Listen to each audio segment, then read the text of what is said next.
This is part two of The Devil's Highway.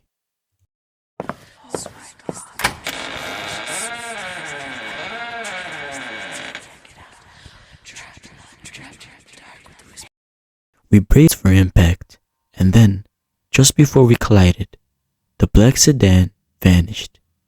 Not swerved, not braked. It simply blinked out of existence. The road ahead was empty. I didn't slow down. Couldn't. My hands shook so badly on the wheel, I thought I'd lose control. But I kept my foot pressed to the gas. No one spoke. No one breathed. Finally, Jules whispered, her voice broken. I got something. Look. She held up her phone. The screen, frozen static, flickered once, and for a split second we saw it. A frame of the video. The black sedan, headlining, blazing. The driver's face clear, twisted into the too wide grin.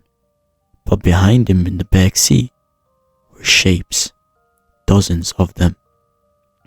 Faces pressed against the glass, pale, screaming faces, their mouths open in internal terror. And then the scream of black. The phone shut off completely. Rennie's voice cracked. It collects them. The road.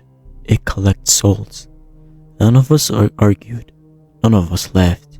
Because deep down, we all believed her.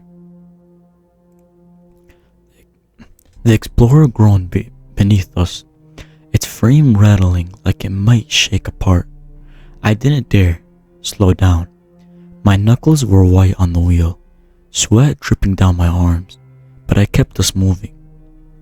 The thought of stopping even for a second was unbearable. No one had spoken for miles, not since Jules' phone shut itself off, not since we saw those faces trapped in the black sedan. But the silence in the car wasn't peace. It was suffocating, heavy, like the road itself was listening. Evan, Rennie whispered finally, pull over. I glanced at her, horrified. Pull over? Are you insane? She met my eyes, her face pale but steady. We can't keep driving like this. It wants us to run, to wear ourselves out. That's how it gets you. Matt scoffed. Oh, so stopping is better? Yeah, let's park the car and have picnic with Satan. Jules' voice shook. Maybe she's right.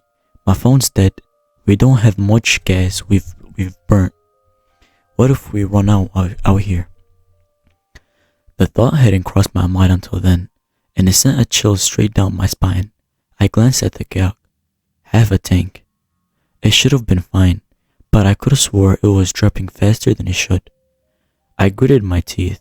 Fine, just for a minute, but keep your eyes open. We pulled onto the shoulder, gravel crunching beneath the tires. The desert stretched endlessly around us, black and silent. The stars overhead seemed muted, swallowed by some vial of darkness. We sat there in the stillness, every crack of the cooling engine sounding too loud. Then Matt cursed under his breath. You see that? At first, I thought it was just the heat haze, the desert air shimmering. But no, something was moving out there, shapes in the dark. Figures. They emerged slowly from the desert scrub. Dozens of them, pale and shifting, their movements wrong, like they were sliding more than walking. Jesus, Jules whispered, clutching her seatbelt. The figures crept closer, their outlines flickering. Some looked like people. Others looked half-formed shadows, their bodies twitching unnaturally. But then, the headlights got them. My breath froze. They had no faces, no smooth skin, stretched where their features should be. No eyes, no mouth, nothing. Just plain flesh. One pressed itself against the passenger window. The skin blotched where its eyes should have been, like something moving beneath it. Renee screamed. "Drive," Matt shouted. I slammed the gas. The Explorer lurched forward, throwing gravel. The faceless figures slid away into the dark, vanishing as suddenly as they'd appeared. We tore down the highway again, all of us gasping like we'd been drowning. "What the hell were those things?" Jules sobbed. Renee's voice shook. "The skinwalkers. Or worse, the road. It makes things. Pulls them out of us. Out the people it takes." Matt shook his head violently. No, that's BS. Skinwalkers are just legends. This was something else." But no one believed his denial, not even him. The Explorer rattled as the road twisted through another bend. Dead man's curves, piling one after another. The desert blurred into shadows, and then we saw it. A figure standing in the middle of the highway again. But this time, it wasn't the hitchhiker. It wasn't faceless. It was me. An exact copy of me, standing in the center of the asphalt. Same clothes, same face, same terrified eyes staring into the headlights. I froze. My foot hovered on the brake. "What the?" Matt breathed. The doppelganger raised its hand slowly, pointing directly at me. Its mouth opened, wider, impossibly wide, until its jaw split down to its chest. And then it screamed. Not a human scream, a piercing, inhuman shriek that rattled the glass and made my skin vibrate. I swerved, barely missing it. The Explorer fishtailed, the tires screeching. In the mirror, I saw my own face watching us go. Its face split open in an unending howl. We sped faster, desperate to leave it behind, but the sound didn't fade. The scream stayed with us, echoing inside the car, even though the figure was gone. It was inside our heads now. Renee covered her ears, sobbing. Jules clawed at the dashboard, muttering prayers under her breath. Matt rocked back and forth, whispering, "It's not real, it's not real, it's not real." But it was real. The road was showing us that it knew us, that it could use us against ourselves. And deep down, I knew this was only the beginning.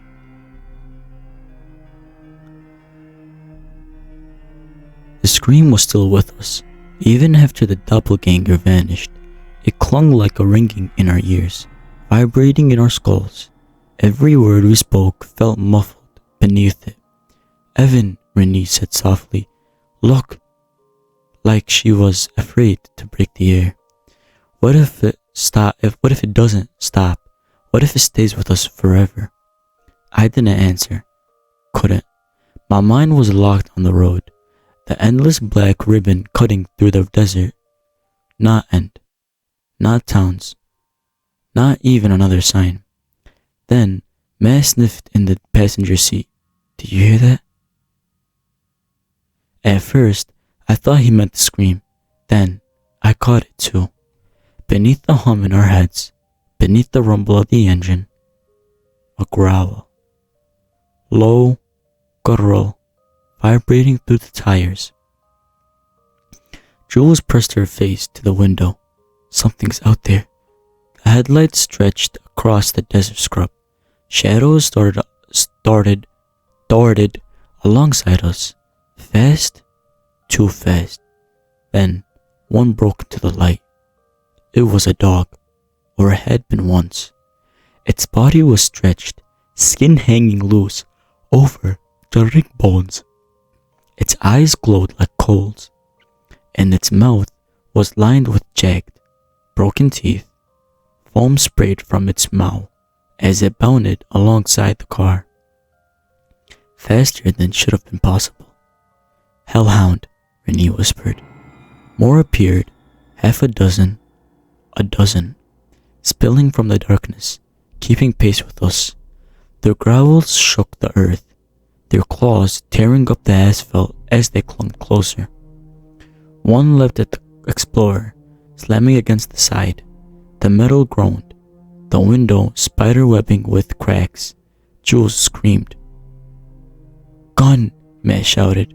Reaching into the glove box, he yanked out his dad's revolver, his hands trembling as he fumbled with it. Another hound lunged, jaws snapping at the side mirror. It tore the whole thing off with a sickening crunch of metal. Matt shoved the window down and fired. The crack of the revolver echoed across the desert. Defending in the closed space, the bullet tore through the hound's skull, splattering black ichor across the asphalt. The beast crumpled, twisting, but two more replaced it instantly. "Faster, Evan," Renee cried. I floored the gas. The Explorer roared, the speedometer climbing, the desert whipping past us in a blur, but the hounds kept pace, their claws scraping sparks as they raced alongside us. One launched itself onto the road. Its glowing eyes burned into mine as it snarled, drool sizzling where it hit the glass. Its claws screeched down the windshield, digging deep. Matt fired again. The bullet punched through its skull, spraying gore across the hood. The body tumbled beneath the tires with a sickening crunch, but I didn't dare slow down. More kept coming, dozens now. The night was alive with glowing eyes,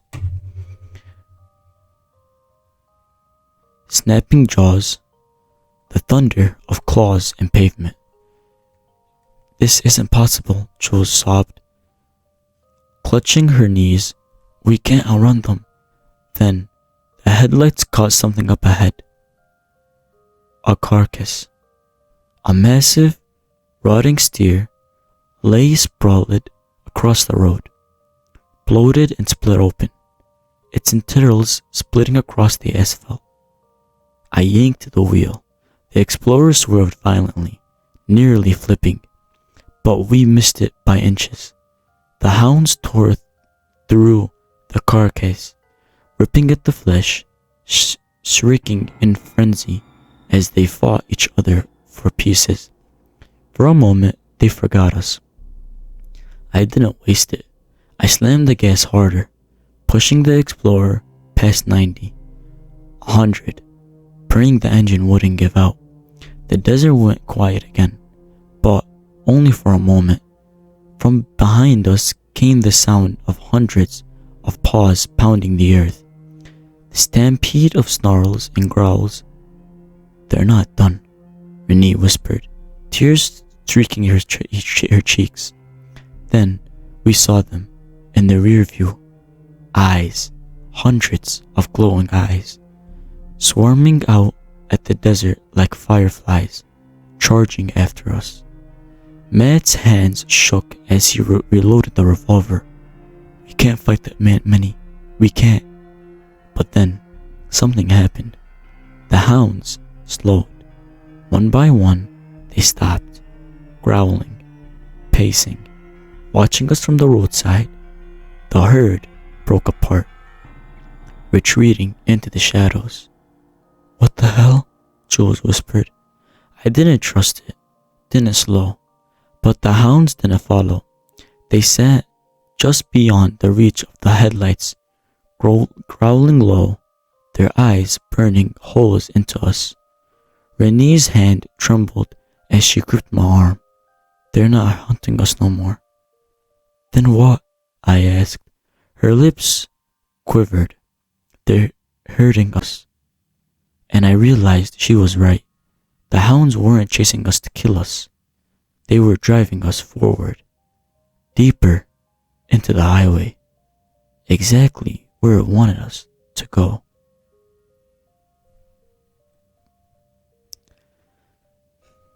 The air inside the Explorer was suffocating, thick with fear and sweat.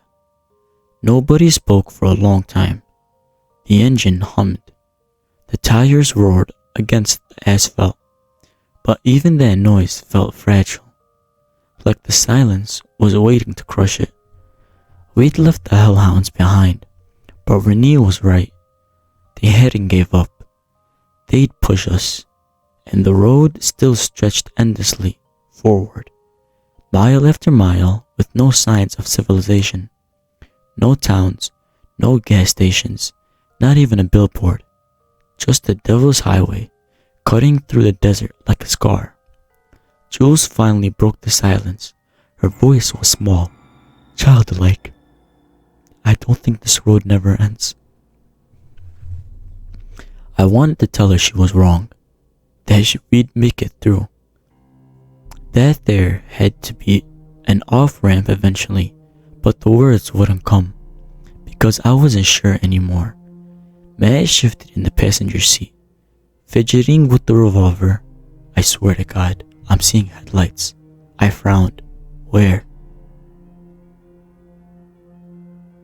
He pointed at the rear view. Sure enough, a faint glow was building in the distance. Twin beams, glowing brighter. My chest tightened. Finally, another car. But Renee's face darkened. No, it's not.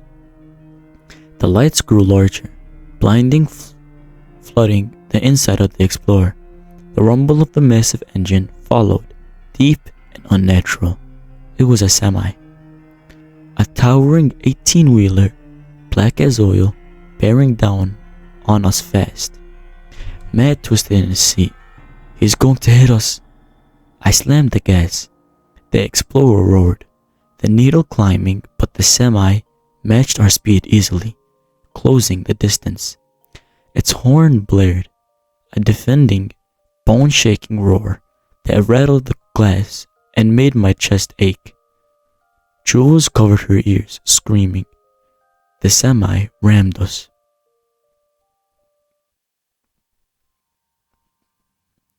The impact jolted the Explorer forward, throwing us against our seats.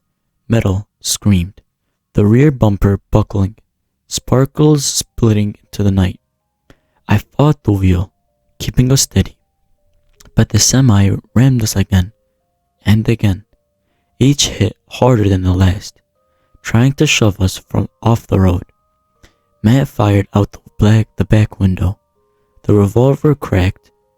The revolver crack was swallowed instantly by the horn, by the roaring engine. The bullets sparkled off the grill like they'd hit steel. The semi didn't even flinch. It's not real, Matt shouted over the noise. It can't be real. But the metal crumbling beneath us, the glass cracking, the smell of burning rubber, those were real. The semi's headlights blazed brighter, impossibly bright, like two suns burning into my skull. For a moment, I thought I saw faces in the light, dozens of them, screaming, pressed against invisible glass. Renee clawed my arm. Don't look at the lights, don't. I tore my eyes away, focusing on the road, the endless black ribbon barely visible, though the glare. The semi rammed us again, harder than ever. The Explorer fishtailed, tires squealing. I fought the wheel with everything I had, heart hammering in my chest. Then, the road curved. Dead Man's Bend. The cliffside loomed, jagged rocks waiting below. The semi surged forward, horn blaring, trying to shove us straight off the edge. Evan! Renee screamed. I yanked the wheel, slamming the Explorer into the opposite lane.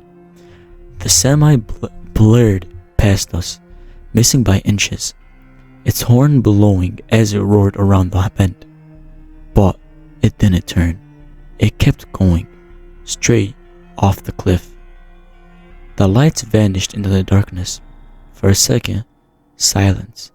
Then a distant, echoing crash. We all sat frozen, gasping for breath. Matt finally broke the silence, his voice shaking. Did that just happen? But Renee shook her head. No, it never happened. What the hell are you talking about? Matt snapped. We all saw.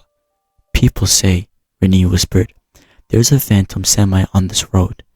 It runs drivers off cliffs, but it's not real metal. It's not real wheels.